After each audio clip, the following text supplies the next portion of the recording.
আমি যে 3টা বছর ছিলাম মাটির নিচে জেলখানায়, সব মিলে আমার যদি কোনো সলিমদ্দি মামলা দিত 3 বছর না 3 দিন পরেই বের হয়ে যেতাম। টাকা পয়সার জন্য নাকি লাগবে আপনার শুধু বলতেন, কারণ আমি এমন জায়গায় ছিলাম ওখানে টাকার অভাব ছিল না। আকিস গ্রুপে বাংলাদেশে যদি 3 জন ধনী থাকে তার ভেতরে তারা একজন। যেহেতু কোনো সলিমদ্দি কলিমদ্দি দেয়নি, মামলা দিয়েছি সরাসরি রাষ্ট্র। এই জন্য বহুবার চেষ্টা চালিয়েছে মামলা জামিন করাতে। হাইকোর্টের বিচারপতি পর্যন্ত বলেছে আমার হাত বাঁধা, কিছু করার নেই। অথচ মামলাটাকে আমার ওয়াজ শুনে নাকি একজন উদ্বুদ্ধ হয়ে কাশি নিয়ে গেছে সংঘাত ভাঙতে। জজ সাহেব পর্যন্ত গতকালকে আমার মামলা সব খারিজ করে দিয়েছে। অথচ এই জজই 3 বছর ট্রাইব্যুনাল চালিয়েছে। আমি কালকে বলতেও গেলাম, স্যার 3টা বছর পরে আজকে মামলা আপনি ঢিসমিস করে দিলেন, কাগজ ফেলে দিলেন যে যা কি বিচার করব, এর ভেতরে কোনো মাল ম্যাটারেস নেই, যা। আপনি এতদিন পর্যন্ত এটা দেখেননি। বললে হয়তো বলতো যে হুজুর কি করব, হাত বাঁধা।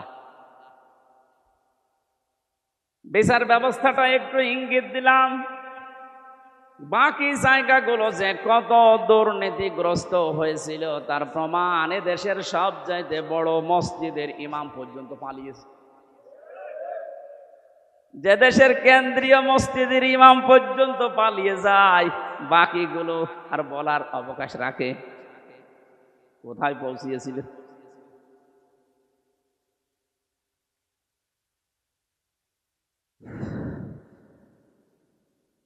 আমার মামলার বাদী যেহেতু প্রধানমন্ত্রীর নিচে আলেমদের মামলার বাদী উনি ছিল, এই কারণে আমাদের জামিন নেই। অপরাধ যাই করেন না কেন জামিন হবে না। অথচ এই মামলায় যদি রায়ও দিয়ে দিত সর্বোচ্চ 3 মাস আমি থাকতাম। 3 বছর কেটে গেছে, তারপরও নাকি স্বাদ মেটছে না। বলে এখনই ছেড়ে দেব? কি আইন দেখেন তো। আদালত অপরাধ দোষ চাওয়া, আদালত দেখছে না, আমরা করবো কি? আর গোপনে গোপনে বলে যে কি করবো, এই কয়দিনে হুজুর ছেড়ে ছাড়া পেয়ে যাবে, আর কিছুদিন থাক। জালেমরা যখন ক্ষমতায় থাকে, চেয়ারে থাকে, মনে করে আল্লাহ মনে হয় দয়া করে মায়া করে ভালোবেসে আমাদের চেয়ারে বসিয়ে রেখেছে। ওয়ালা ইয়াহসাবান্নাল্লাযীনা কাফারু আন্নামা নুমলি লাহুম খায়রুল লিআনফুসিহিম ইন্নামা নুমলি লাহুম লিয়াজদাদু ইসমা ওয়ালাহুম আযাবুম মুহিন। সূরা আলে ইমরানে আছে, জালেমরা ধারণা করে, মনে মনে করে আমাদেরকে আল্লাহ কল্যাণ করেন, ভালোবাসেন, মহব্বত করেন, এই জন্যই আমাদেরকে চেয়ারে বসিয়ে রেখেছে। আল্লাহ পাক বলেন না, ওদেরকে চেয়ারে বসিয়ে অপকর্মগুলো করার সুযোগ দিয়েছি যেন ওদের পাপ পরিপূর্ণ হয়ে যায়। বাস্তবতা এইটাই। 16 বছর বহু মহারথী চেষ্টা চালিয়েছে, কিছুই করতে পারে নাই। ছাত্রদের দ্বারা এটা হবে এদেশে কেউ কল্পনাও করে নাই। এগুলো শুধু ছাত্র না, আবাবিল পাখি যেমন আল্লাহ পাঠিয়েছিলেন, আমার মনে হয় এদের ভেতরে এরকম শক্তি আল্লাহ ভর করিয়ে দিয়েছে। লিয়াজদাদু ইসমা, কোরআন শরীফ 100% সত্য। জালেমদের পাপ যখন পরিপূর্ণ হয়ে যায় তখন আল্লাহ পাক তার উপরে অ্যাকশন নেয়। অ্যাকশনটা কি? ওয়ালাহুম আযাবুম মুহিন, অপমানজনক শাস্তির ভেতরে একটার পর একটা ফেলতেই থাকে। আপনি তাকান একটার দিকে একটা, দেখবেন এই আয়াত একেবারে খাপের খাপ মিলে যাচ্ছে। এদেশে যদি কিচ্ছু না হয়, কালা মানিকের যা হয়েছে, জীবন আমার ধন্য হয়ে গেছে। এত অপমান একজন বিচারপতি হতে পারে, অথচ ওই লোকটার রায়ের কারণে কোরআনের পাখি সাইদি সাহেবের যাবজ্জীবন জেল হয়েছিল। ওর মন ভরে নাই, ও লিখেছিল না আমি ফাঁসি দিতে পারলাম না, আমি দুঃখে। মহান আল্লাহ পাক প্রতিশোধ নিয়ে এমন জায়গায় তারে পৌঁছিয়েছে, আমার মনে হয় এই বাংলাদেশে এত নিচে কাউকে আল্লাহ নামায়নি। ওর বিসি পর্যন্ত উড়িয়ে দিয়েছে। এটা টকশো থেকে যেন টাপিং করে বলছে, হ্যাঁ তবে আমার বিসিতে মারবে।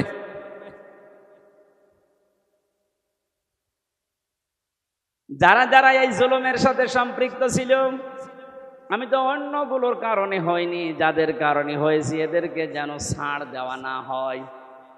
বিশেষ করে কাউন্টার টেররিজম বানিয়ে বাংলাদেশকে বিশ্বের দরবারে জঙ্গি আছে এই দেশে এই ধোয়া তুলে বহু মানুষকে বিনা অপরাধে গুম করে রেখেছিল।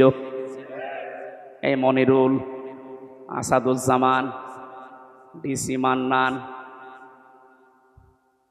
এদেরকে যদি বিচার না করে এভাবে ছেড়ে দেন, কিছুদিন পরে দেখবেন এর পেট থেকে যেটা আসবে ওটা আরো বড় হারামি হবে। এটা আমি বানালাম। হযরত নূহ আলাইহিস সালাম দোয়া করেছিলেন, আকালা নূহুর রাব্বি লা তাযার আলাল আরদি মিনাল কাফিরিনা দাজ্জারা ইন্নাকা ইন তাযারহুম ইউদিল্লু ইবাদাকা ওয়ালা ইয়ালিদু ইল্লা ফাজিরান কাফফারা। হযরত নূহ একেবারে অতিষ্ঠ হয়ে শেষ পর্যন্ত বলেছিলেন, মাবুদ এ কাফেরদের একটা আন্ডা বাচ্চা পর্যন্ত যেন ছাড় না পায়। ওদেরকে তো তুমি শেষ করবে, ওদের বাচ্চারা যেন না থাকে, ওদের আন্ডা বাচ্চা যেটা থাকবে ওর পেট থেকে যারা আসবে পরবর্তীতে ওরাও তোমার বান্দাদেরকে বিপদগামী করবে। এই 16 বছরের রেজাল্ট এইটা, এদের পেট থেকে যেগুলো আসে ওইগুলো ডবল হারামি হয়। গতকালকে আমার সামনে তুলছিল হাজী সেলিমকে, ওই যে ফেরেশতা দেখলাম, শয়তানও অত নিচে নামে নাই, মুখ দিয়ে কথা বের হয় না, নৌকা বলতে গেলে হৌকা বলে ফেলে, অথচ ওর চরিত্র কত খারাপ। কালকে মানুষ এই কোর্টে নেওয়ার সময় অনেকগুলো দেখিয়েছে, এ মুরব্বী মানুষ, শরীর চলে না, প্রতিবন্ধী শুনলাম, অবৈধ মেয়ে লোক ছাড়া ওর রাত কাটে না। তো নামের আগে দেখিয়েছেন হাজী সেলিম। এর অবস্থায় যদি এই হয় শরীর চলে না, যাদের শরীর অল্প একটু চলে তাদের অবস্থা কত নিচে আপনি কল্পনাও করতে পারবেন না।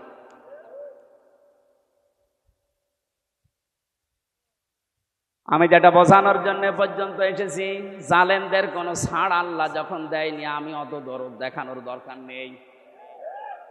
কারণ জালেমদের দুনিয়াও শেষ, আখিরাতও শেষ। আপনার কি মনে হয় আল্লাহ যার নিজের মামলার বাদী, সে কার কাছে মুক্তি পাবে বলেন?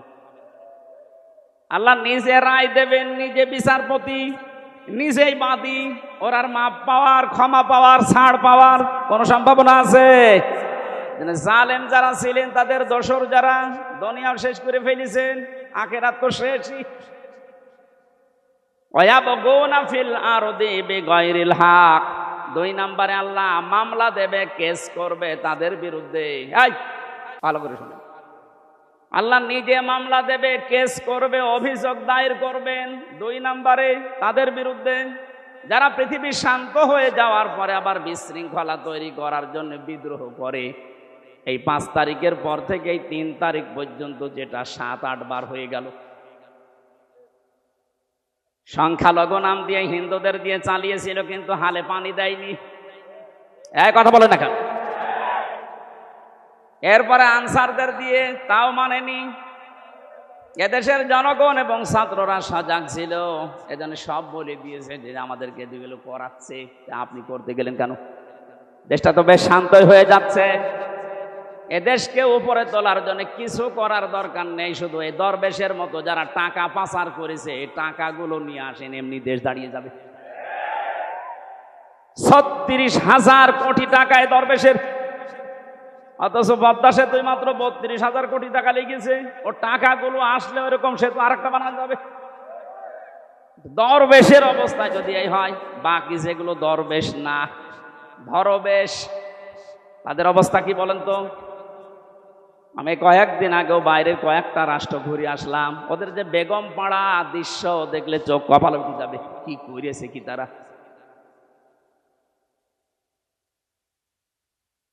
এই জন্য হাওয়া পাচ্ছেন আপনি আর লাফাচ্ছেন। আপনি যার বিরুদ্ধে বিদ্রোহ করছেন আমি তার পক্ষে না, কিন্তু আপনি জানেন বাস্তবতা কি। ইউনূসের বাবারও ক্ষমতা নেই জায়গায় টিকে থাকা, ওনার পেছনে যে দেওয়াল আছে আপনি জানেন। আমার এই যে মোবাইল দেখতে পাচ্ছেন, এটা কালকে আদালত দিয়েছে 3 বছর পর। এখানে যদি কল আসে সর্বোচ্চ জনাব তারেক জিয়ার পিএস অপু ভাই আমার সাথে জেলে ছিল 3 বছর, খুব বেশি হলো উনি কল দিতে পারে, কথা বলছে না। সর্বোচ্চ বাংলাদেশে আমার মনে হয় খুব বেশি থেকে বেশি হলেও জামাত ইসলামের যিনি আমির আছে ডাক্তার শফিকুর রহমান, উনি দিতে পারে। আর ডক্টর ইউনূসের মোবাইলে কল আসে কোথা থেকে জানেন আপনি? ওনার মোবাইলে কল দেয় জো বাইডেন, বারাক ওবামা। টের পাচ্ছেন? আন্দাজে লাফাচ্ছেন। আমি শুধু ইঙ্গিত দিলাম, নিচে নামলাম না, আপনি আশা করি বুঝে ফেলেছেন। বাস্তবতা কিন্তু এইটাই। একটা হুঙ্কারে ভারত কিন্তু জড়সড় হয়ে গিয়েছিল। উনি যে বলেছিলেন ক্ষমতাটা পাওয়ার পরে যে 7 সিস্টার কিন্তু আস্ত রাখবো না, ওনার কথা না, ওটা ওনাকে দিয়ে বলা হয়েছে। ওরকম কথা আমি বললে কোনো গুরুত্ব দিত ভারত? কথা বলেন। কথাটা যার মুখ দিয়ে বেরিয়েছে তার মোবাইলে কল আসে কোন জায়গা থেকে আপনি টের পাচ্ছেন? মালয়েশিয়া ছিলাম কয়েকদিন আগে, ওখানে যাদের জাতীয় অনুষ্ঠান যেগুলো হয় সারা বিশ্ব থেকে যে 10 জন মানুষকে ওরা দাওয়াত দেয়, তার ভেতরে বাংলাদেশে একজন, শেখ হাসিনা। গোনাই ধরে না। ওখানে দাওয়াত পেয়েছে বাংলাদেশে ডক্টর ইউনূস, ভারত থেকে পেয়েছে শাহরুখ খান। এইরকম মানের সারা বিশ্বের ভেতরে 10 জন মানুষের তালিকা আমি পেয়েছি, তার ভেতর ওনার নাম আছে। যে বিশৃঙ্খলা তৈরি করে বিদ্রোহ করে আন্দাজে যা তা করবেন, মনে হচ্ছে ছাড় পেয়ে যাবেন। উনি কথা বলে কম, কাজ করে কিন্তু বেশি। এই জন্য সাবধান করলাম, আমি জানি যেহেতু বিষয়টা, এই জন্য বলছি। আর ওটা তাই বাদই দিলাম। আপনি এই যে শান্ত হয়ে যাওয়ার পরে বিশৃঙ্খলা করে কেন? এতদিন এই আনসাররা কোথায় ছিল? 15 বছর আপনি তো কোনোদিন মাঠে নামেননি, আপনার এত বড় আদায় করা দরকার। 15 বছর কোথায় ছিলেন আপনি? 9 সাল থেকে শুরু করে 24 সাল পর্যন্ত 42,000 আনসার নিয়োগ হয়েছে, তার 35,000 হচ্ছে গোপালগঞ্জে। ইয়ার ক্যামেরা জায়গা পান না? আর আমরা কি এই 63 জেলার লোক সব ঘাস কাটছি? কি করেননি বলেন?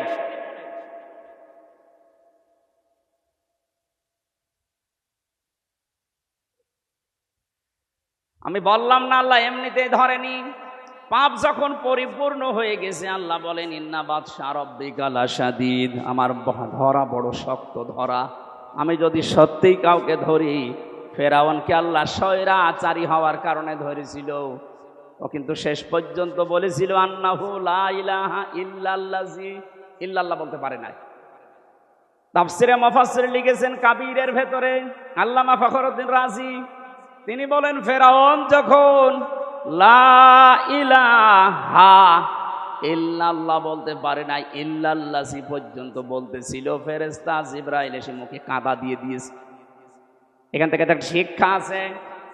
মুফাসসির প্রায় 7টা শিক্ষা এখানে বের করেছেন, আমি একটা বলছি। যারা জেনে জেনে অপরাধ করে, ফেরাউন কিন্তু না জেনে দোষ করে নাই, অপরাধ করে নাই, ও জেনে বুঝে দোষ করেছিল। ও যে অত্যাচার করেছিল জনগণের উপরে, ও যে স্বৈরাচার হয়েছিল, জেনে বুঝে হয়েছিল। এই জন্য পাপ যখন পরিপূর্ণ হয়ে যায়, ওই সময় যদি মানুষ ভালো হতেও চায়, আল্লাহ তাকে আর নেয় না।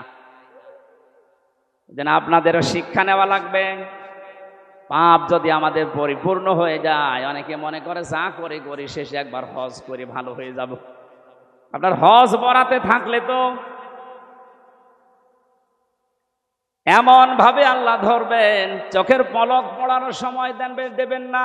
আলা তাহসাবান্নাল্লাহা গাফিলান আম্মা ইয়ামালুজ জালিমুন ইন্নামা ইউআখিরুহুম লিয়াউমিন তাশখাসু ফীহিল আবসার।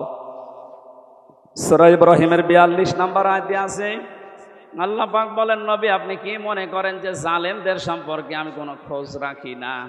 ভালো করে শোনেন, এ পৃথিবীতে সবচাইতে বেশি তীক্ষ্ণ নজর আমি আল্লাহর জালেমদের প্রতি। কাদের প্রতি? এই জন্য জালেম যেন হয়ে না যায়। ইত্তাকি দাওয়াতাল মাজলুম, নবীজি বারবার কথা জানিয়েছেন, উম্মতের আর চাই করো মজলুমের বরদোয়া থেকে নিজেকে বাঁচিয়ে রাখবা। ফাইন্নাহা লাইসা বাইনাহু ওয়া বাইনাল্লাহি হিজাব, কারণ মজলুমের বরদোয়া আর আল্লাহর ভেতরে কোনো হেজাব পর্দা থাকে না, সরাসরি কবুল হয়ে যায়।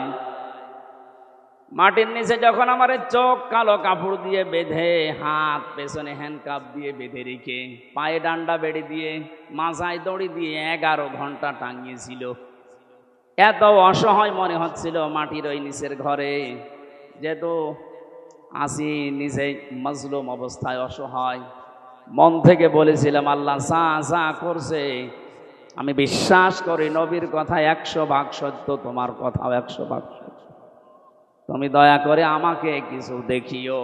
আল্লাহ দেখিয়েছেন। যেই কয়জন অত্যাচার করেছিল, কালকেও এক মামলার আইবুকে কল দিয়েছিলাম, হাও মাও করে কাঁদছে, আর এখন আমার এই উল্টো করে স্যার বলছে। স্যার কি করা লাগবে? কি করা লাগবে মানে আমার বাবার কাছ থেকে যে 10 লাখ টাকা নিলে বললে আর মামলা দেব না, ওই টাকা ফেরত দাও।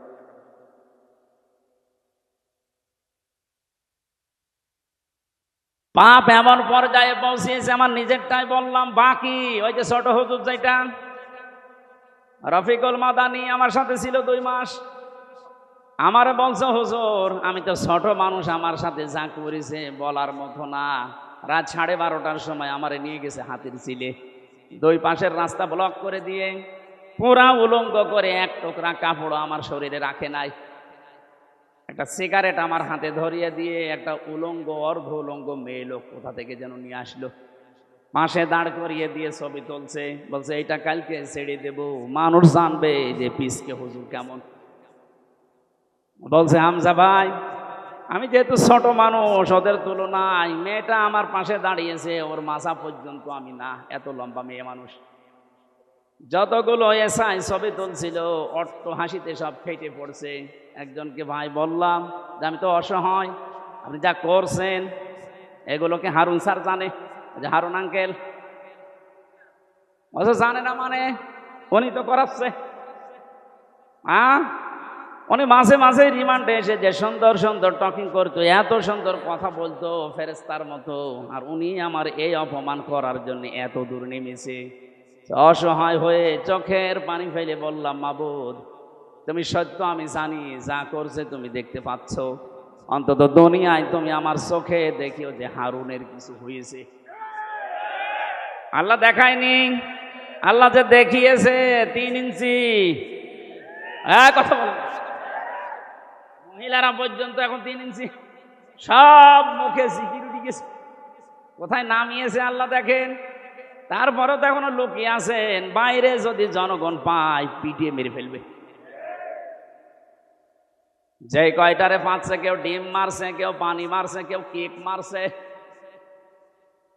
এদেশে ইসলাম এবং মুসলমানদের বিরুদ্ধে প্রকাশ্যে এবং গোপনে যারা যুদ্ধ ঘোষণা দিয়েছিল, তার ভেতরে আমার কুষ্টিয়ার নুনু আলী একজন। নুনু নাই নু এনো নুনু। শয়তানের উপরে এত রাগ মানুষের, আদালতে তোলার সময় একজন দিয়েছে 1 লাথি। কালকে হাজিরা দিতে গিয়ে ওই পুলিশগুলোর সাথে দেখা, গারদে নিয়ে গেল আমারে, ভেতরে এসে বলছে, হুজুর কতদিন আসেননি? আমাদের কি করতে আসবো আবার? কিছু শোনেন, আপনার কুষ্টিয়ারে যে নুমিয়া, ওরা আমরা এত সিকিউরিটি দিয়ে ভালোভাবে নিয়ে যাচ্ছিলাম, কোন দিক থেকে লাল পোশাক পরা একজন এসে মারল লাথি, কিচ্ছু করার নেই, ধর ধর করতে করতে পালিয়ে গেছে। দেখি আর একজন লাথি মারার জন্য আসছে। ফালাহুম আযাবুম মুহিন, আল্লাহ যে বলেছে এখন নিচে নামাবো, মানুষ কল্পনাও করতে পারবে না। অথচ 5 বছর আগে ওর দাপট দেখেছেন। এদেশে আলেমদের নামে তেতুল হুজুর লাগিয়েছে এই লোকটা। হাজার হাজার আলেমের ওস্তাদ যে লোকটা আল্লামা শাহ আহমেদ শফি রহমতুল্লাহ আলাইহে, জিন্দা ওয়ালি ছিল, হাজার হাজার মানুষকে আলেম বানিয়েছে। এই লোকটার নাম দিয়েছে এই ইনুক্তিত তেতুল হুজুর। আমি তিরমিজি শরীফে একটা হাদিস পড়েছিলাম যে আলেমদেরকে যদি কেউ প্রকাশ্যে অপ্রকাশ্যে অপমান করে, মহান আল্লাহ পাক ওই জামানায় ওই দেশে মানুষের ওপরে 6টা গজব নাজিল করে। তার ভেতরে 1 নম্বরে যারাই অপমান করবে তাদেরকে এত নিচে নামাবে, পৃথিবী অবাক হয়ে দেখবে যে হচ্ছে কি।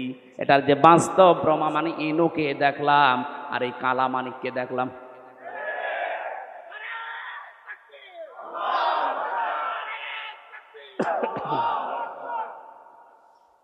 নরসিংদীবাসী, এবার আমি তাফসীরুল কোরআন মাহফিলে তাফসীর আকারে কথা বলার চেষ্টা চালাচ্ছি, ভালোভাবে শোনেন। আল্লাহ জালেমদেরকে হেদায়েত দেবেন না, জালেমদের বিরুদ্ধে নিজে মামলা দেবেন। এই জন্য ওদের কোনো পক্ষে কোনো কথা নেই, ওদের যা বললাম সব বিপক্ষে। আল্লাহ কোরআনে কারীম আমাদেরকে দিয়েছেন লিতাশকার জন্য না, দুঃখ পাওয়ার জন্য না, না খেয়ে থাকার জন্য না। বন্যা দিয়ে প্রতি বছর বছর আমাদেরকে মেরে ফেলবে আর আমরা শুধু সুবহানাল্লাহ পড়ে যাব, এই জন্য দেয়নি। আল্লাহ পাক বলেন কোরআন কেন দিয়েছি জানেন? যে নামগুলো দিয়ে আল্লাহ কোরআনে কারিমে বিশ্ব নবীকে ডাক দিয়েছেন, আমি পড়া কোরআন পড়ে নবীর নাম পেয়েছি বিশেষভাবে 7টা। কয়টা? 1 নম্বরে আল্লাহ ডাক দিয়েছেন ইয়াসিন, 2 নম্বরে তহা, 3 নম্বরে মোহাম্মদ, 4 নম্বরে আহমদ, 5 নম্বরে আব্দুল বা আব্দুল্লাহ, 6 নম্বরে মুজাম্মিল, 7 নম্বরে মুদ্দাসির। আপনি প্রতিটি শব্দের দিকে খেয়াল করে মিলান তো। প্রথম নাম আল্লাহ তাকে ডাক দিলেন ইয়াসিন, ইয়া হরফে নেদা, ইয়া মানে হে, সিন মানে সাজ্জেদ। তাফসিরে কাবীর আল্লামা ফখরউদ্দিন রাজি রহমতুল্লাহ আলাইহে এই সিন শব্দের ব্যাখ্যা করতে গিয়ে তিনি 5টা অর্থ বের করেছেন। আলেম যারা আছেন একটু খেয়াল করেন। 1 নম্বরে সিন মানে সাজ্জেদুল আলামিন, 2 নম্বরে সিন মানে সাজ্জেদুল বাশার, 3 নম্বরে সিন মানে সাজ্জেদুল কাউনাইন, 4 নম্বরে সিন মানে সাজ্জেদুল আম্বিয়া, 5 নম্বরে সিন মানে সাজ্জেদুল মুরসালিন।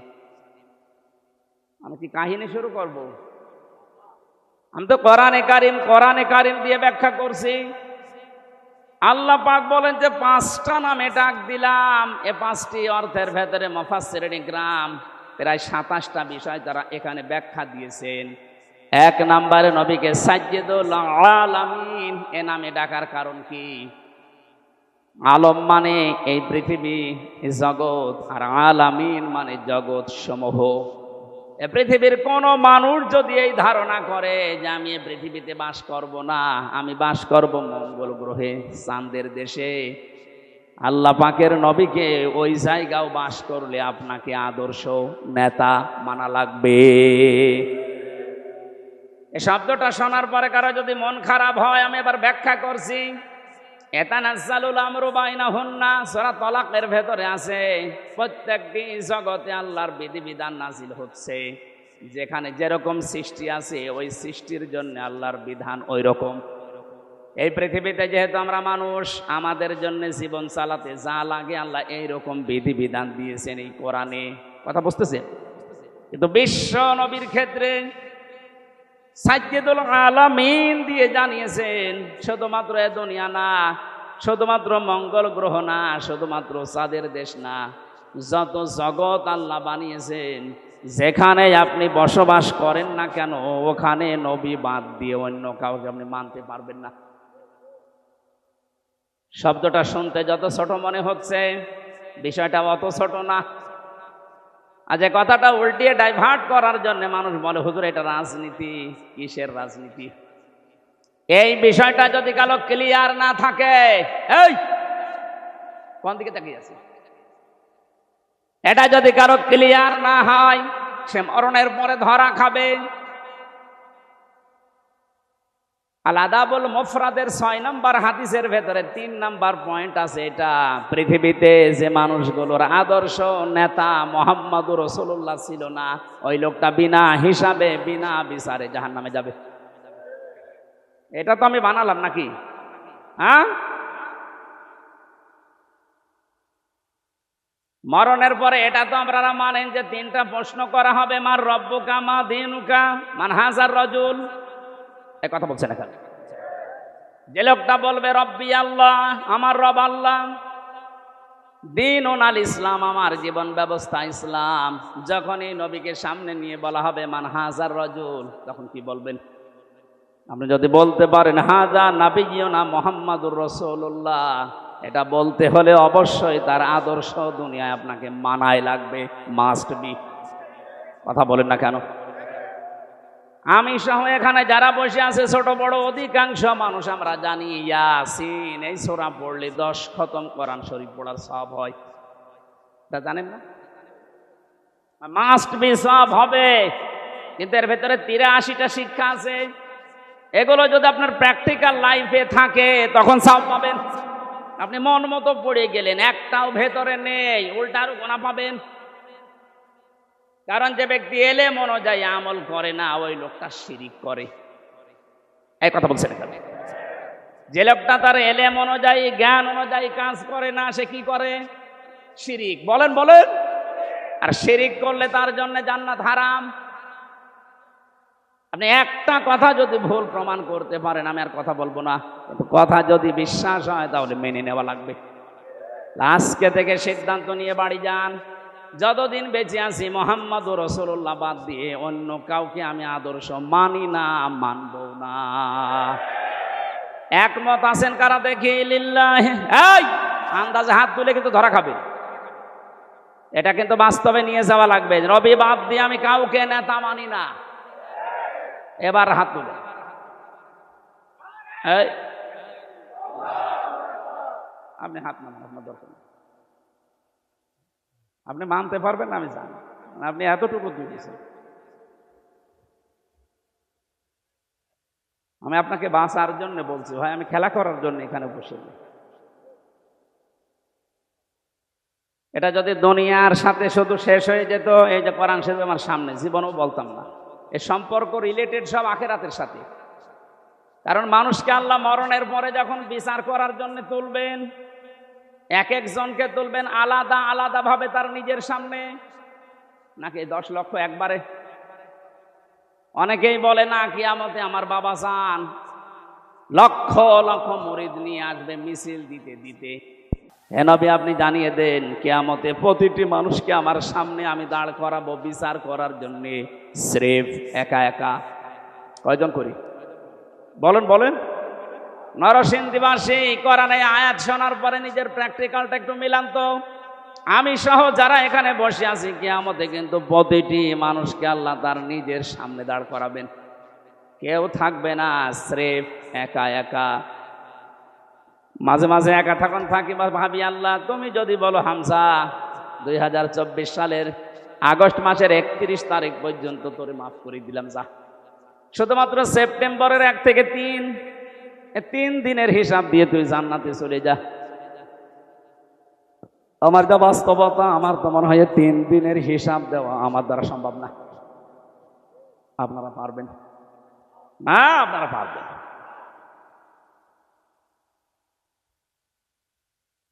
বিচারের যে সিস্টেমগুলো, ধাপগুলো আমি কোরআনে পেয়েছি। আল্লাহর বিচারে কোনো অবিচার বলতে কিছু নেই, এটা মানেন তো? আল্লাহর বিচারে কোনো অবিচার, বলেন বলেন। আল্লাহর বিচারে ন্যায় বিচার যদি উনি করেন, কেউ জান্নাত পাবে না। হ্যাঁ, আল্লাহ যদি ন্যায় বিচারও কারো সাথে করে, জান্নাতে যাওয়া সম্ভব না, কারণ 1 গ্লাস পানির হিসাবও দিতে পারবেন না। আল্লাহর কাছে মাপ পাওয়ার জন্যে, বাঁচার জন্যে একটা উপায় আছে, উনি যদি দয়া করে ক্ষমা করে দেয়। এজন্য কাবা শরীফ যখন তাওয়াফ করছিলাম, 6ষ্ঠ চক্কর একটা দোয়া আমার মনে এসেছে, আল্লাহুম্মা ইন্না আলাইয়া হুকুকান ফিমা বাইনি ওয়া বাইনিকা। আল্লাহর কাছে বলা হচ্ছে, রব্বুল আলামিন, কাবা আমার সামনে, আমি তোমার গোলাম, তুমি আমার মালিক, আমি গোলাম হিসাবে তুমি আমাকে বহু কিছু দিয়েছ, নেই থেকে তুমি আমারে হামজা বানিয়েছ, কিন্তু তুমি আমার মালিক হিসাবে আমি গোলামের কাছে, আমি দাসের কাছে তো তুমি অনেক কিছু পাবে, আমি তো কিছুই দিতে পারলাম না। একটা রাস্তা আমার খোলা আছে, আল্লাহ তুমি এই কাবার সামনে নিয়ে বলছি দয়া করে আমারে মাফ করে দাও। ও নরসিংদীবাসী, হিসাব শুধু নাম শুনেছি, জীবনে কোনোদিন কি সম্মুখীন হয়েছি আমরা? এটা যে কত বড় কঠিন, যারা এই চিন্তায় থাকতো তাদের জীবনী আল্লাহ পাল্টিয়ে দিয়েছে। খলিফাতুল মুসলিমিন হযরত ওমর রাদিয়াল্লাহু তাআলা আনহু তার সন্তানটাকে মাদ্রাসায় দিয়ে আসলেন আব্দুল্লাহ। ওখানে প্রধান বিচারপতি হযরতে আলীর সন্তান হোসাইনও পড়ে, বারবার কলম ফেলে দিচ্ছে, ডাক দিয়ে বলে আব্দুল্লাহ তুলে দাও, তুলে দাও, তুলে দাও। তিনবার বলার পর ওনার কাছে রাগ হয়ে বলে হোসাইন তুমি বারবার কলম ফেলে দাও, আমারে তুলতে বলো, আমি কি তোমার খাদেম চাকর নাকি? হযরত হোসাইন মুশফসকে বলেই ফেলেছেন যে তুমি শুধু চাকর না, তুমি চাকরের বাচ্চা চাকর। ছোট মানুষ তো বোঝে নাই কথার অর্থ। একবারে বাড়িতে গেছে, তার বাবা কিন্তু দেশের প্রেসিডেন্ট, ডাক দিয়ে বলছে আব্বা আমি আর মাদ্রাসায় যাব না। কেন? হোসাইন আমারে গালি দিয়েছে, শুধু আমাকে না তোমাকেও ছোট করেছে। চাকরের বাচ্চা চাকর বলেছে, এতগুলো মানুষের সামনে তুমি বিচার করো নাই, মাদ্রাসায় পড়া আমি যাব না। ঠিক আছে এখন না, জমার দিন বিচার করব। জমার দিন যখন হাজারো মানুষ সামনে বক্তব্য দেওয়ার সময় তিনি বললেন সাহাবীরা আমি একটা বিচার করব, হোসাইন এখানে আসো, হ্যাঁ সামনে আসো। ডাক দিয়ে বললেন তুমি আমার সন্তানটাকে চাকরের বাচ্চা চাকর বলে গালি দিয়েছো, খাদেমের বাচ্চা বলে। হযরত হোসাইন বললেন হ্যাঁ। কেন বললে? হযরত হোসাইন বলে খলিফা বুকে হাত দিয়ে বলেন তো আপনি কি আমার নানার খাদেম ছিলেন না?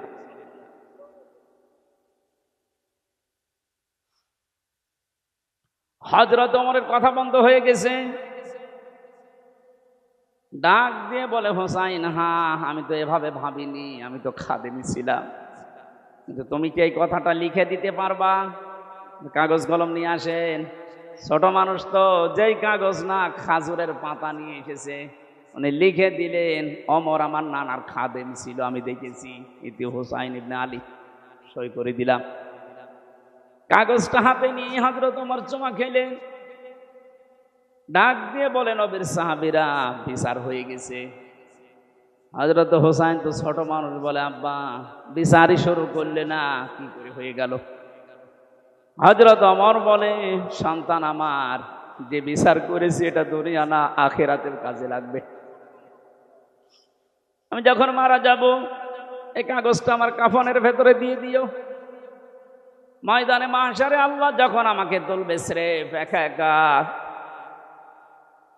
জীবনে কিছুই যদি আল্লাহর ভালো না লাগে, ওনার কাছে যদি পছন্দ না হয়, এই কাগজটা তুলে দেখাবো, মাবুদ তাকাও এদিকে, দেখো তোমার নবীর নাতি লিখে দিয়েছি আমি নবীর খাদেম ছিলাম, এই ওসিলা হলো আজকে তুমি আমার মাফ করে দাও।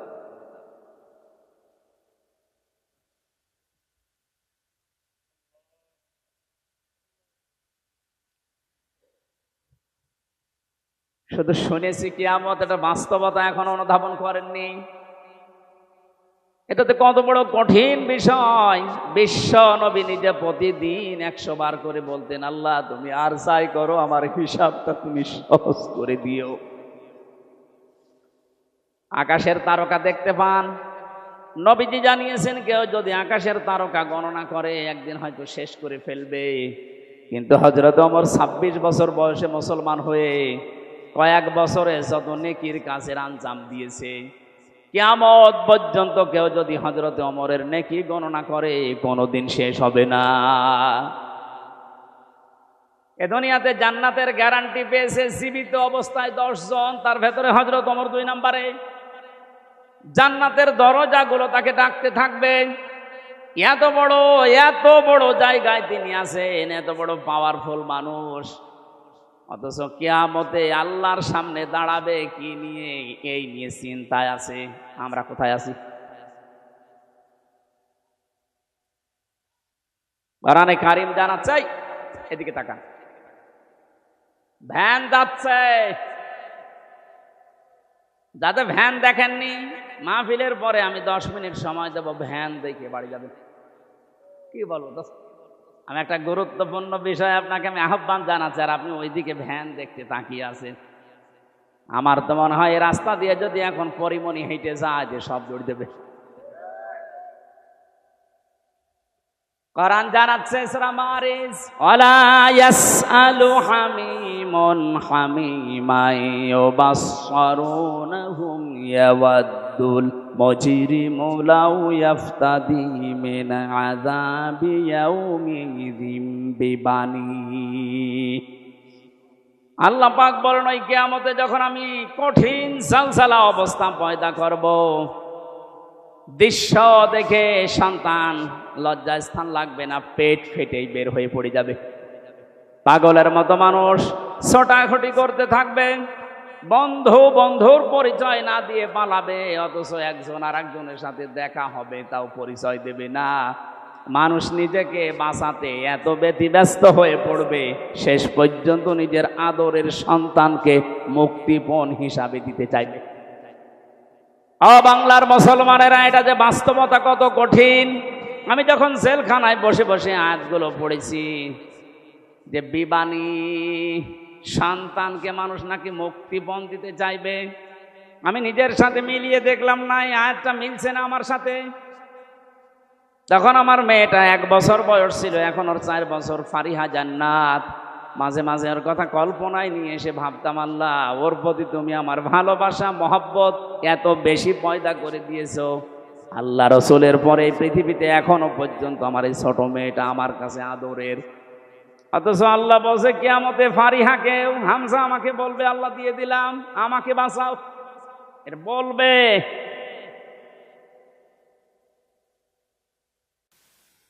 وصاحبته وأخيه وفصيلته التي تؤويه। আল্লাহ বলেন, শুধু তোর সন্তান না, তোর স্ত্রীকে, তোর ভাইকে, তোর জ্ঞাতি গোষ্ঠী, তোর দলের লোক, তোর বংশের লোক, যারা তোকে আশ্রয় দিত সামাজিকভাবে রাজনৈতিকভাবে, তাদেরকেও বলবি আল্লাহ দিয়ে দিলাম, তুমি আমারে কিছু বলবা না। অমাং ফেলারুদে জামিয়া, এমনকি দুনিয়ায় যত সম্পদের মালিক ছিল সব দিতে রাজি হয়ে যাবে। এটা আমি কালকে কোর্টে বুঝেছিলাম, যে অমাং ফেল আরদি জামিয়া। কালকে হাজি সেলিম হাউ মাউ করে কাঁদছিল, ও যে কত সম্পদের মালিক আপনারে ব্রেনে ধরবে না। অথচ হাউ মাউ করে কাল আসামির ওই কাঠগড়ায় দাঁড়িয়ে কি কান্না, ওর মনে কথা তো বলতে পারে না।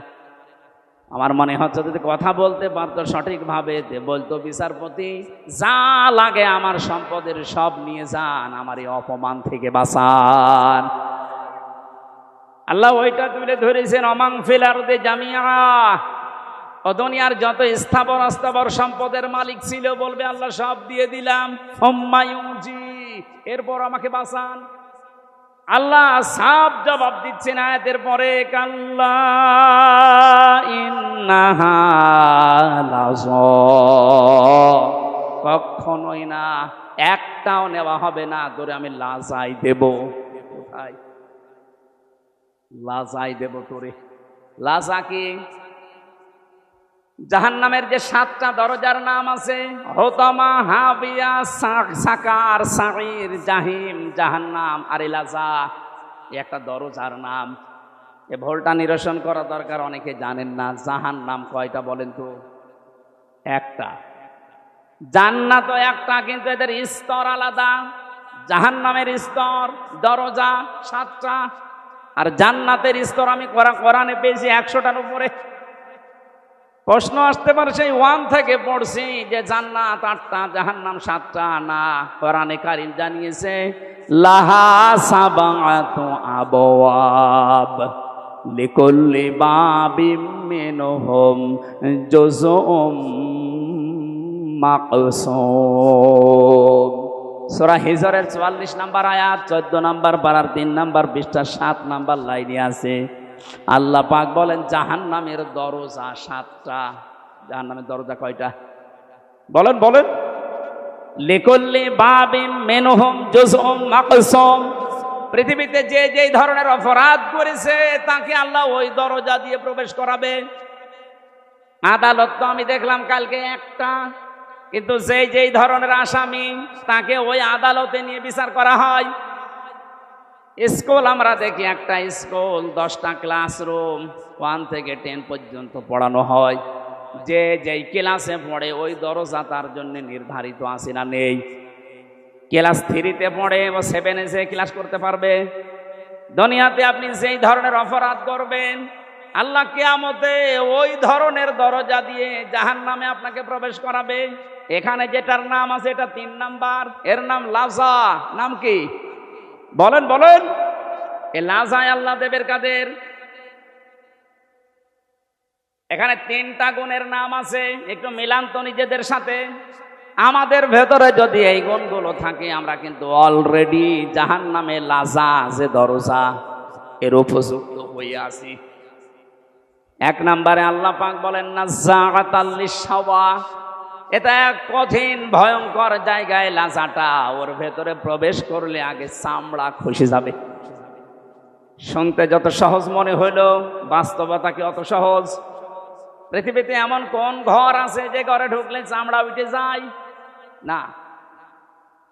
মাটির নিচে যেই কয়েকদিনই ছিলাম ওরা প্রতিদিন মাঝে মাঝে আসতো আমারে, বলতো হুজুর আমরা এই যে এইগুলো দিয়ে নখ তুলি আর এগুলো দিয়ে চোখ তুলি, রিমান্ডে যে শাস্তি দেওয়ার জিনিস আছে আমার দেখাইতো, আমি যেন ওদের ওই ভয়তে সব বলে দেই। ওরা যেগুলো মিথ্যা আমারে বলতে বলতো না এগুলো এত মিথ্যা আমি বলতে পারবো না। যে বিষয়গুলো দেখিয়েছে যতক্ষণ পর্যন্ত শরীরে টাচ না করেছে একটা জিনিস আমার শরীর থেকে খসে নাই। আল্লাহ বলেন এমন লাজায় আমি দেব প্রবেশ করতে দেরি সঙ্গে সঙ্গে তো চামড়া সব খুলে যাবে। কাকে ডাকবে এই লাজায় জানো? তাদউ মান আদবার ওয়া তাওয়াল্লা। যে মানুষগুলো এই পৃথিবীর ময়দানে সত্যের দিকে আহ্বান করার পরও অ্যাবাউট টার্ন করে পেছন ফিরে মুখ ফিরিয়ে চলে গেছে, এ বাংলাদেশে এই চরিত্রের মানুষ বেশি। চোখে আঙ্গুল দিয়ে দেখানো হয় এটা সত্য পথ, এটা ন্যায়ের পথ, জানার পরেও অনেকে অ্যাবাউট টার্ন করে অহংকার করে মুখ ফিরিয়ে চলে যাচ্ছেন। এটা যে কত বড় অপরাধ। কোরআনে কারিমের সূরা আরাফ 14 নম্বর পারার 14 নম্বর পৃষ্ঠার 7 নম্বর লাইনে 40 নম্বর আয়াত আল্লাহ নাযিল করেছেন এই জন্যেই, ইন্নাল্লাযীনা কাযযাবু বিআয়াতিনা ওয়াস্তাকবারু আনহা লা তুফাত্তাহু লাহুম আবওয়াবুস সামা ওয়া লা ইয়াদখুলুনাল জান্নাহ। নরসিংদীবাসী একটু খেয়াল করেন, নিশ্চয় যারা আল্লাহর আয়াতকে মিথ্যা প্রতিপন্ন করে, মিথ্যা মনে করে। আপনারা বলতে পারেন কয় আল্লাহর আয়াত তো মিথ্যা মনে করি না, মিথ্যা প্রতিপন্ন করি না, তে শোনার পর আপনি ঘাড় ঘুরিয়ে চলে যান কোন কারণে? এইটাই তো মিথ্যা প্রতিপন্ন করা। আস্তাকবারু আনহা, আল্লাহর আয়াত শোনার পরে অহংকার করে মুখ ফিরিয়ে চলে যাওয়ার সময় আবার টিটকারি মারতে মারতে যায়। এদেশে নেই? কথা বলে না কেন? আছে। আপনি এখন চার দোকানে যান, দেখেন কি গীবত হচ্ছে ওখানে। আল্লাহ পাক বলেন আস্তাকবারু আনহা, শুধু চলে গেলে তো হয় না, অহংকার করে যাওয়ার সময় মুখ ফিরিয়ে চলে যাচ্ছে। ওয়ালা ইয়াদখুলুনাল জান্নাহ, এ মানুষগুলোর জন্য আমি আল্লাহ জান্নাত বরাদ্দ করি নাই। ইয়াদখুলুনা মুজারে বর্তমান ভবিষ্যৎ, প্রেজেন্ট ফিউচার। এদের জন্য এখন এরা মারা গেলে জান্নাতে যাচ্ছে না, ভবিষ্যতেও যাবে না। আকাশের কোনো দরজা এদের জন্য খোলা নেই। আবওয়াব, বাবের বহুবচন আবওয়াব, একটা দরজাও খোলা থাকবে না, সব বন্ধ আপনার জন্য। কতদিন পর্যন্ত আপনি জান্নাতে যেতে পারবেন না? আল্লাহ একটা উদাহরণ সেট করেছেন, হাত্তা হাত্তা ইয়ালিজাল জামালু ফি সাম্মিল খিয়াত, যতদিন পর্যন্ত উটে সূচের ছিদ্র দিয়ে উট প্রবেশ করে যেতে না পারে ততদিন আপনি জান্নাতে যেতে পারবেন না। এই উদাহরণটা আল্লাহ সেট করলেন কেন? কারণ বাস্তবে আমরা যেটা দিয়ে বুঝি ভালো, ওই উদাহরণ আল্লাহ ওই বিষয়ের আগে সেট করে দেয়। আমরা এটা বুঝলাম কোনদিন সূচের ওই ছিদ্র দিয়ে উট প্রবেশ করা সম্ভব? আরো জোরে বলেন। আল্লাহর কোরআন শোনার পরে যারা অহংকার করে মুখ ফিরিয়ে চলে যাচ্ছেন, জান্নাতে যাওয়া আপনার জন্য এইরকম অসম্ভব। ওয়াকাযালিকা নাজিজিল মুজরিমিন, আল্লাহ পাক বলেন জালেম মুজরিম যারা পাপিষ্ঠ যারা, এদেরকে আমি এভাবেই শাস্তি দিতে থাকবো। লাহুম মিন জাহান্নামা মিহাদু ওয়া মিন ফাওকিহিম গাওয়াশ ওয়াকাযালিকা নাজিজিজ যালিমিন। এই মানুষগুলোকে যখন কবরে রাখা হবে, সঙ্গে সঙ্গে আমি আল্লাহ জাহান্নামের চাদর ওর গায়ে পরিয়ে দেব, বিছানা বা বিছিয়ে দেব জাহান্নামের আগুনের বিছানা। সমস্ত জালেমগুলো আল্লাহর আয়াত অস্বীকারী, অহংকার করে মুখ ফিরিয়ে চলে যায় যারা, এরা মারা যাওয়ার পরে দেখি ওপরে ফুলের স্তূপ পড়ে যায়। ওপরে আপনি ফুল যতই দেন, নিচে আল্লাহ আগুন লাগিয়ে দেবে। এই জন্য আমাদের সাবধান, আমরা যেন এই দুইটা আচরণ না করি। কোরআন শোনার পরে আবার টান করে চলে যাওয়া, অহংকার করা। 3 নম্বরে ওয়া জামাআ ফাআওয়া, আল্লাহ পাক বলেন দুনিয়ায় যারা মাল সম্পদ জমা করত আর সংরক্ষিত করার জন্য যারা চেষ্টা চালাতো, জালেমরা যা করেছিল হাত ছাড়া হয়ে যাবে কোনোদিন ভাবে নাই। কথা বলেন না কেন? সারা জীবন মনে করেছিল এটা স্থায়ী, এ কোনো দিন আমার হাত থেকে যাবে না। দুনিয়ার জীবনটা এরকম, আপনি কোনো কিছু স্থায়ীভাবে রাখতে পারবেন না। আর পৃথিবীর নিয়মটা আল্লাহ এমন ভাবে বানিয়েছেন, কোন জিনিস যদি এক জায়গায় রাখেন দেখবেন নষ্ট হয়ে যাচ্ছে। লোহা যদি এক জায়গায় রাখেন, ব্যবহার না করেন, ঠিক থাকবে না জং ধরবে? এই কথা বলেন না কেন? আপনি পৃথিবীর সব জিনিস মিলাবেন, পানি যদি আপনি এক জায়গায় বেঁধে রাখেন ঠিক থাকবে না নষ্ট হয়ে যাবে? পচন ধরবে, দুর্গন্ধ তৈরি হবে, পোকামাকড় তৈরি হবে। আর ছেড়ে দেবেন, যত ছাড়বেন তত সুন্দর স্বচ্ছ নির্মল পানি আসতে থাকবে। এলেম যদি কেউ এক জায়গায় রাখে ওইটাও নষ্ট হয়ে যায়, জানা এলেম মানুষ ভুলে যায়। যত প্রচার করবেন, যত ওর উপরে কাজ করবেন, তত এলেম আল্লাহ আপনাকে বাড়িয়ে দেবে। টাকা পয়সা যদি কেউ এক জায়গায় রাখে ওইটাও নষ্ট হয়, শত্রু পয়দা হয়। যত ছাড়বেন ওই জায়গা আল্লাহ পূরণ করার জন্য উপর থেকে পাঠাতেই থাকবে, এইটাই নিয়ম। ক্ষমতাও তো আল্লাহ ওইভাবেই দিয়েছিলেন, আর আপনি ওইটাকে পেয়ে ইহসাবু আন্না মালাহু আখলাদা, মনে করেছিলেন এই ক্ষমতা মনে হয় চিরস্থায়ী, আর কোনোদিন ছাড়া লাগবে না। পৃথিবীর কোনো কিছুই তো এক জায়গায় থাকে না, রাখলেও নষ্ট হয়ে যায়। ক্ষমতাও এক জায়গায় রেখেছিলেন, এমন ভাবে নষ্ট হয়েছে এখন নামও করতে পারছেন না। কিন্তু যদি মাঝে মাঝে পাল্টাতো তাহলে এত গরম হইতো না। এজন্য সম্পদ যারা জমা করছেন এর হক আদায় করছেন না। আজকের তেলাওয়াত কিন্তু আয়াতে ওই 3টা পয়েন্টের উপরে আল্লাহ আলোচনা করছেন। আপনাদের কষ্ট হয়ে যাচ্ছে? আমি ইয়াসিন শব্দটা দিয়ে পর্যন্ত এক কায়দায় এসেছিলাম যে কিয়ামতে আল্লাহ প্রথম বিচারে ডাকবেন আপনাকে একা একা, দ্বিতীয় বিচারের সিস্টেমে আল্লাহ একা আর ডাকবেন না। ইয়াউমা নাদউ কুল্লা উনাসিম বিইমামিহিম।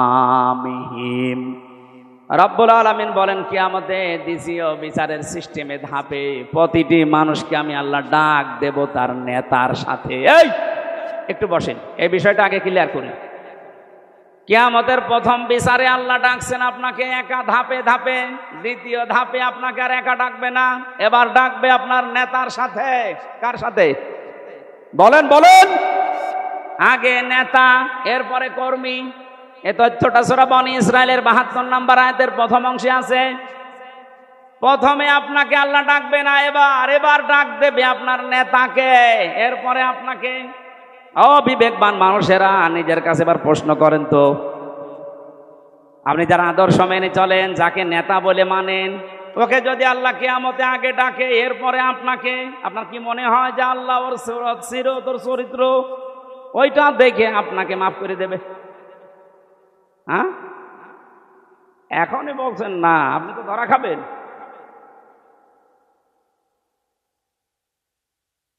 আপনি এই যে মানুষগুলোর দিকে তাকান, কত আগ্রহ নিয়ে এদিকে তাকিয়ে বলছেন না, কারণ আমি যারে মেনে চলি, যার আদর্শ মানি, ওকে আল্লাহ যদি আগে ডাকে আর আমাকে যদি পেছনে রাখে, ওর চেহারা দেখে আল্লাহর রাগ হয়ে যাবে।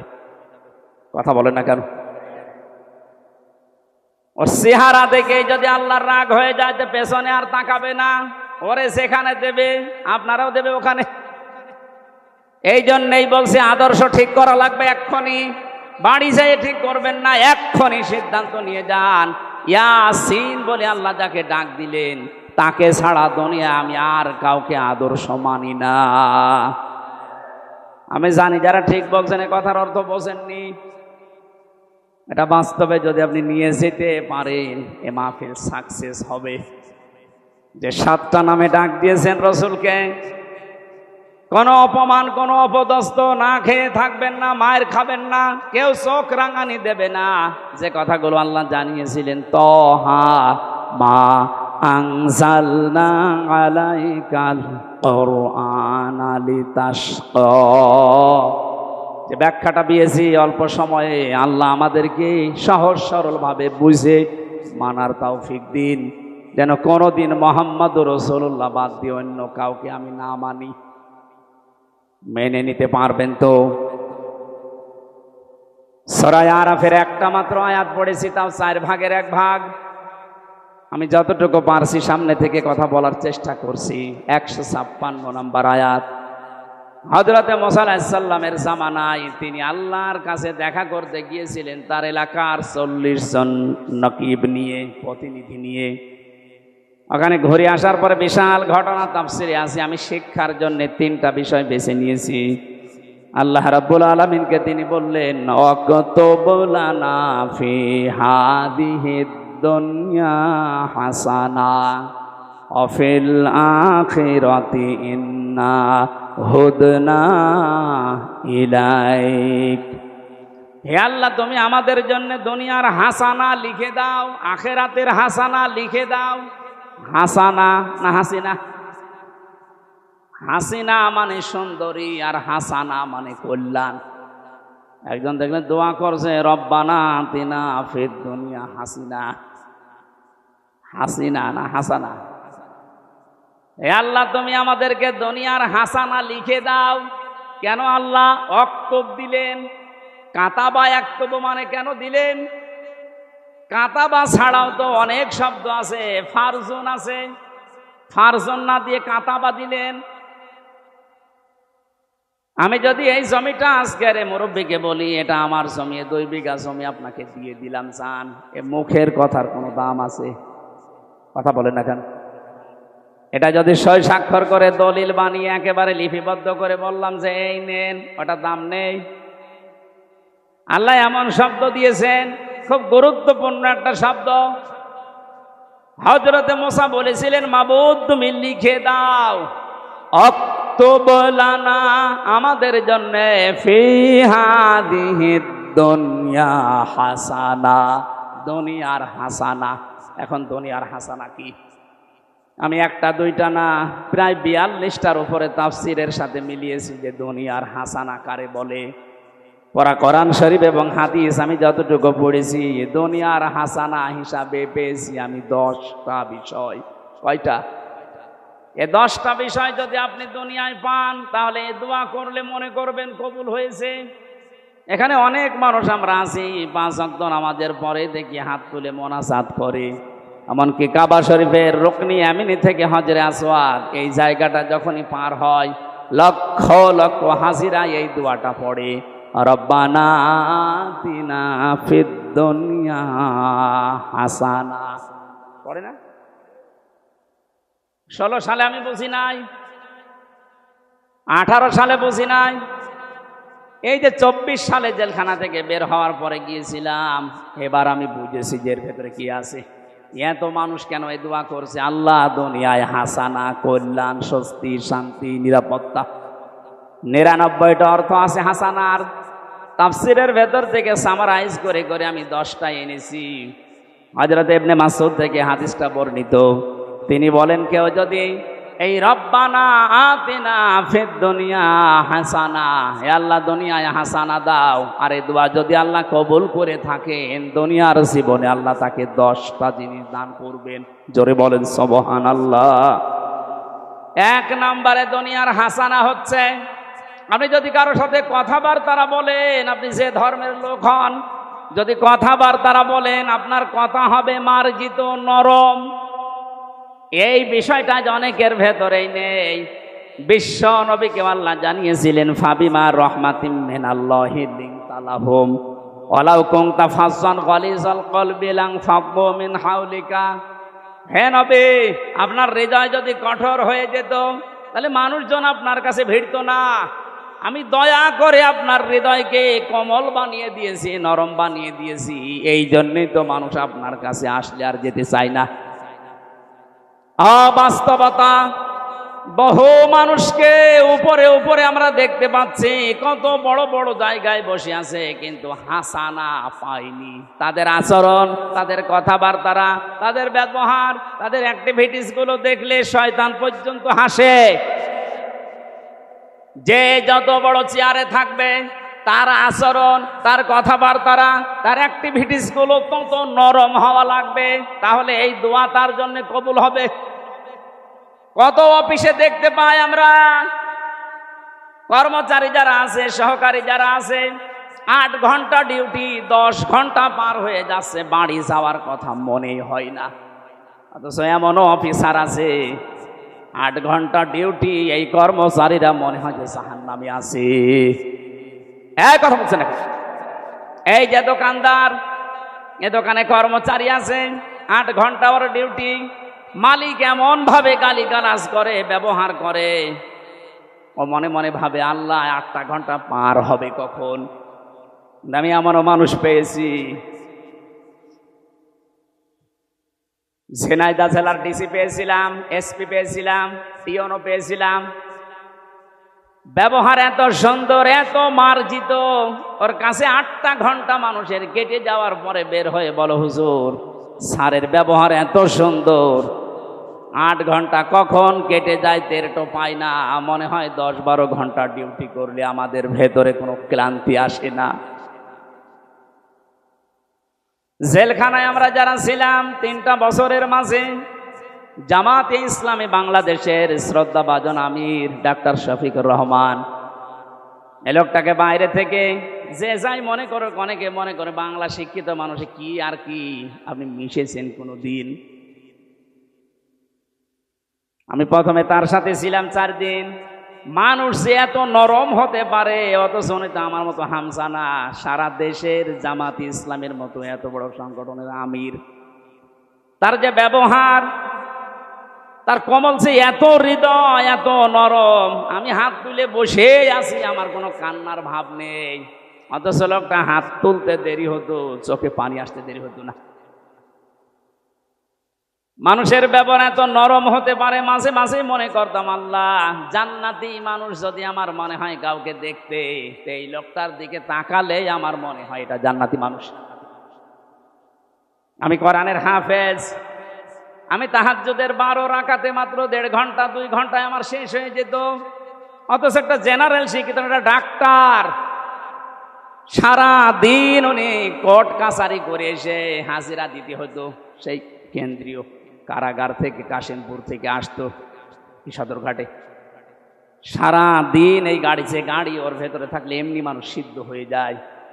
সিট হচ্ছে টিনের সিট, আর যেভাবে ধাক্কা লাগে, 4-5 ঘন্টা যাওয়া আসা করতে প্রায় 6-7 ঘন্টা সময় চলে যায়। শরীর তো ক্লান্ত হয়ে বসলেই ঘুম লেগে যাওয়ার কথা। আমার মতো যুবক মানুষ কোর্টে হাজিরা দিতে গেলেই পড়ে যেতাম। আর এই রকম ধরনের 70 বছর, প্রায় ওনার বয়স 65 থেকে 70 বছর, এই মুরব্বী মানুষটা এত কষ্ট স্বীকার করে এসে, তাও আমার তো 2টা মামলা, আর ওনার মামলা কত উনি নিজেও জানে না।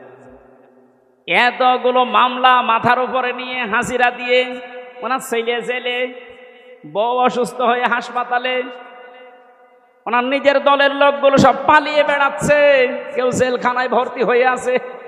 এরকম কঠিন পরিস্থিতিতে কোনো আলোর সন্ধান নেই। সপ্তাহে 4-5 দিন করে এত দূর থেকে হাজিরা দিয়ে দিয়ে এসে রাতের বেলা 8টা 9টা 10টার সময় যখন ঢুকতো, বললাম তার খাবার খাবেন না? তো খাবার ভাত খাইতো না, তরকারি ওই সবজি, তাও জেলখানার যে সবজি। খাবার পরে কিছুক্ষণ জিকির করা, দরুদ শরীফ পড়ে 2-1 ঘন্টা ঘুমানোর পরে তাহাজ্জুদের নামাজে দাঁড়িয়ে যতটুকু মুখস্থ আছে পড়তো। আর এই যে সেজদা, আমার 12 রাকাত নামাজ শেষ হয়ে যাচ্ছে, ওনার এক সেজদায় 1.5 ঘন্টা 2 ঘন্টা কেটে যাচ্ছে। মানুষের ভেতরে ইখলাস না আসলে, তার ভেতরে ভালোবাসা মানুষের এমনি জন্ম নেয়।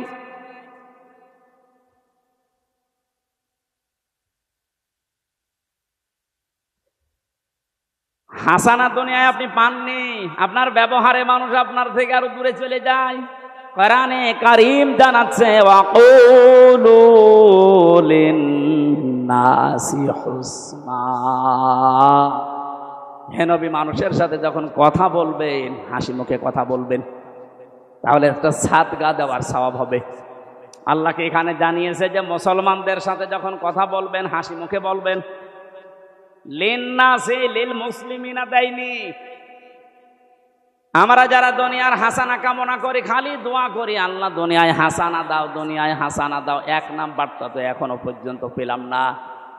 আমার ব্যবহারটা নম্র হওয়া লাগবে, আমার ব্যবহারটা নরম হওয়া লাগবে, তাহলে দুনিয়ার হাসানা আমরা পাবো। 2 নাম্বারে একটা একটা করে সব বলতে গেলে তো আয়াত শেষ হবে না, আবার 12টাও বেজে যাচ্ছে। খুব তাড়াতাড়ি সামারাইজ করে বলছি, কেউ যদি মনে করে যে দুনিয়ার হাসানা পেয়েছি, তাহলে সে যেন তার স্ত্রী, উত্তম স্ত্রী তার ঘরে আনতে পারে। উত্তম স্ত্রী কোনটা? যেটা সব সময় সিরিয়াল দেখে, স্বামীর মুখে মুখে তর্ক করে, কোন জিনিস কম পড়লে শুধু বরদোয়া দেয়। ফেরাউনের স্ত্রী হযরতে আসিয়ার জীবনী পড়েছি। পৃথিবীতে যত কঠিন স্বামী আছে, তার মতো এরকম ভয়ঙ্কর স্বামী কারো কপালে জোটেনি, জুটবেও না। এত বড় ভয়ঙ্কর ছিল লোকটা। নিজের স্ত্রীর হাতের ভেতরে প্রেক লাগিয়েছে, পায়ের ভেতরে শলাকা দিয়েছে, মাথার উপরে গরম তেল ঢেলে দিচ্ছে, মানুষজনকে দিয়ে কাপড় চোপড় সব খুলিয়ে উলঙ্গ করেছে। পৃথিবীর কোন স্বামী তার স্ত্রীর সাথে আচরণ করেছে আমি শুনি নাই, পড়িও নাই। অথচ মহিলার সাথে যখন এগুলো করা হচ্ছিল, জিবরাইল এসে জান্নাত সামনে ধরেছে। উনি তো বলতে পারতো ঠিক আছে আমি জান্নাতি চাই, বলেননি। আল্লাহকে ডাক দিয়ে বলেছিলেন, রব্বি নাজ্জিনি, হে আল্লাহ তুমি আমাকে বাঁচাও আমার এই স্বামী এবং স্বামী যাদেরকে দিয়ে আমার উপরে অত্যাচার করাচ্ছে, তাদের কবল থেকে তুমি আমাকে বাঁচাও, কিন্তু তুমি রাগ করে আমার স্বামীর ওপরে গজব দিও না। নরসিংদের মা বোনেরা, কত বড় ভয়ঙ্কর অবস্থায় আছে আপনি একটু নিজেকে দাঁড় করান ওই জায়গায়। এত বড় কঠিন অবস্থায় থাকার পরেও শুধু নিজেকে বাঁচানোর আহ্বান জানিয়েছিলেন, মাবুদ তুমি আমাকে বাঁচাও, কিন্তু আমার স্বামীর ওপরে তুমি গজব দিও না। আর আপনি একটা সাবান কম হলে বরদোয়া দেন, আপনি মানুষ।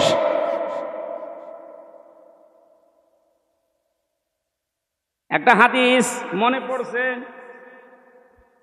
মেয়েদের জন্য বলছি, আল্লাহর নবী জানিয়েছেন 6 প্রকার মানুষকে আল্লাহ বিনা হিসাবে বিনা বিচারে জাহান্নামে দিয়ে দেবে। আমি একটা বলেছি এর ভেতরে, এ পৃথিবীতে যাদের আদর্শ বিশ্ব নবী ছিল না। 2 নাম্বারে, যেই মহিলাগুলো নিজের স্বামীর সাথে সংসার করতে রাজি না, ওনারা খালি বারবার সংসার ভাঙতে চায়, তালাক নিতে চায়, একটু কোনো জিনিস কম পড়লে শুধু খোঁটা দেয়। 3 নাম্বারে, যেই মহিলাগুলো এই পৃথিবীতে জেনে হোক না জেনে হোক কিছু কিছু হলেই খালি আন্দাজে মানুষের উপর অপবাদ দেয়, এটা বাংলাদেশে এখন বেশি। 4 নাম্বারে যারা অভিশাপ দেয়, এটাও মেয়েদের ভেতরে বেশি। এক কথা বলছেন এখন। 5 নম্বরে যারা ঝগড়া বাঁধলে সে গালি দেয়, এটা মনে হয় এলাকায় নেই। আমি সেই দিন কোন জেলা থেকে যেন আসছিলাম, খুলনা থেকে।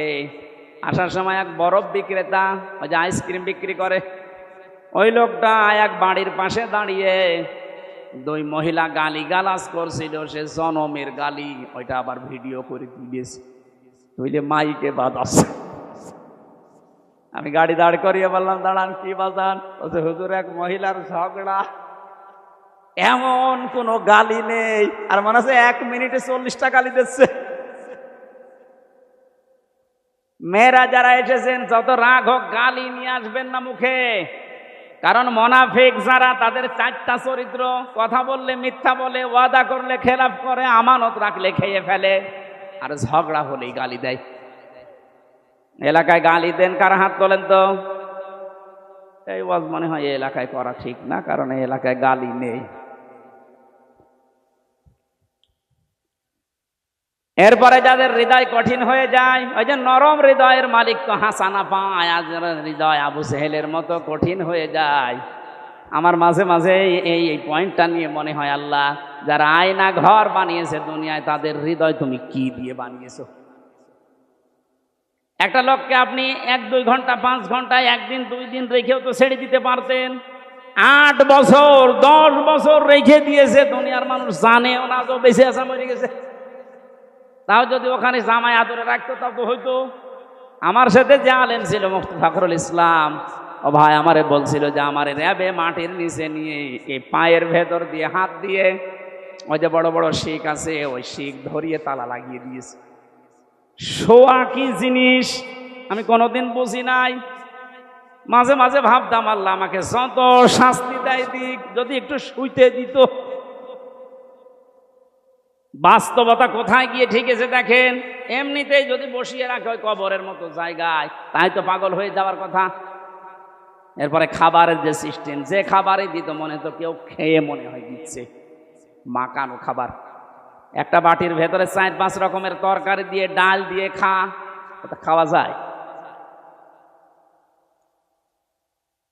আর এইভাবে বা পায়ের ভেতর দিয়ে হাত দিয়ে যদি আপনি এখানে দরজার সাথে যে গ্লাভ আছে, এইটা ধরে যদি আপনাকে এই হ্যান্ডকাপ লাগিয়ে বলে বসে থাকেন, টয়লেটে যাবেন সর্বোচ্চ 1.5 মিনিট সময় পাবেন। এভাবে যদি আপনি 5 দিন 7 দিন 10 দিন কষ্ট দিয়েও বলতেন যা সংশোধন হয়ে যাবে, ছেড়ে দিলাম, একটা মানুষকে আপনি 8 বছর 10 বছর রাখলেন, আপনার মনের ভেতরে কোনো কিছু আসে নাই, আপনি আর মানুষ নেই, আপনি জানোয়ারের চাইতেও খারাপ হয়ে গেছেন। আল্লাহ যদি সব বিষয় আপনাকে মাফ করে দেয়, আয়না ঘরের কারণে আপনার বিচার হবে। যারা এর সাথে জড়িত প্রত্যেকের বিচার এই মুহূর্তে এক্ষুনি করা দরকার। আর কিয়ামত পর্যন্ত আয়না ঘর নামে বাংলাদেশে যেন কোনো কিছু না হয়। এই কথা বলে না কেন? এদের শাস্তি যদি ত্বরান্বিত করা না হয়, পরবর্তীতে কোনো জালেম যদি আবার এই দেশে আসে, ওরাও কিন্তু আবার এরকম কিছু করবে। দোয়া করেন বারবার, আল্লাহ তুমি আমাকে হাসানা দাও। তো হাসানা আপনি কি নিচ্ছেন? আপনার হৃদয়টা এখনো পাথরের চাইতেও শক্ত। স্ত্রী হিসাবে যাকে নিয়ে এসেছেন, 4টা জিনিস দেখার জন্য নবীজি বলেছিলেন যে বংশ দেখবা, চেহারা দেখবা, সম্পদ দেখবা, আর দিনদারি দেখবা। ওপরের 3টা যদি নাও পাওয়া যায়, যদি দেখো যে দিনদার পরিবারের মেয়ে নিয়ে আসবা, সংসারে শান্তি পাবা। এখন কার বাবা মা গার্জিয়ানরাও এটা চাই না, যারা বিয়ে করি আমরা তারাও চাই না, এই জন্য দুনিয়ার হাসানাও নেই। কোরআনে কারীম দোয়া শিখিয়েছে, মোনাজাত কর আমার কাছে, রব্বানা হাব লানা মিন আজওয়াজিনা ওয়া যুররিয়াতিনা কুররাতা আ'য়ুনি ওয়াজআলনা লিল মুত্তাকিনা ইমামা।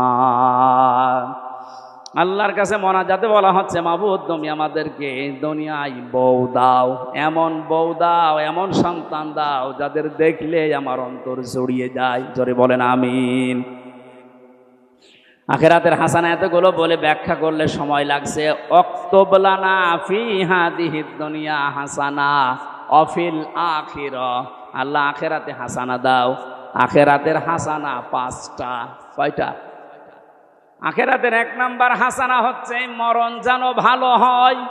ভালো মরণ ওইটা যেটা গলায় দড়ি দিয়ে হয়, যেটা বিষ খাইয়ে হয়। কি ভালো মরণ? ওইটা যেটা শাহাদতের মরণ হয়। শহীদ আবু সাইদ নামের আগে দেখেছেন কি শব্দ? শহীদ। এটা খেলা করার জিনিস না।